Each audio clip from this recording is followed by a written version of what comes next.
Habang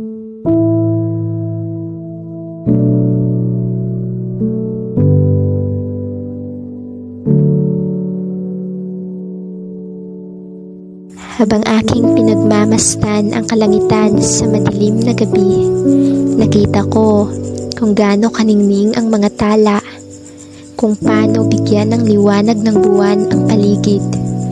Kasabay nito, ang huni ng mga ibon na siyang nagbibigay ng musika sa mahinahong dampi ng hangin sa mga dahon. Ipinikit ko ang aking mga mata at ako'y dinala ng aking imahinasyon sa katotohanang hindi ko nakikita. Isang lugar na tila ba isang paraiso. Lumapit sa akin ng isang Ginoo. Tiningnan ko siya ng maigi. Lumiliwanag, oo, napakaliwanag. Akala ko ba ay wala nang mas hihigit pa sa buwan na palagi kong sinisilayan. Di naglaon, ako'y nasilaw sa taglay nitong kagandahan.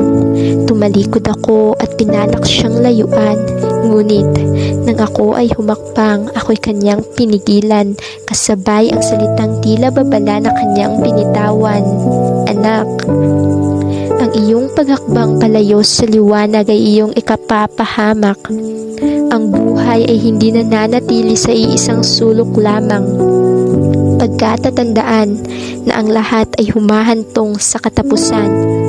Iwasan ang dapat iwasan at ipagpatuloy ang magbubunga ng kasaganaan. Doon, namulat ko ang aking mga mata. Doon, ang aking isipan ay nabigyan ng kasagutan. Doon, ako ay natauhan. Matagal na panahon pa lang ako'y bulag sa katotohanan.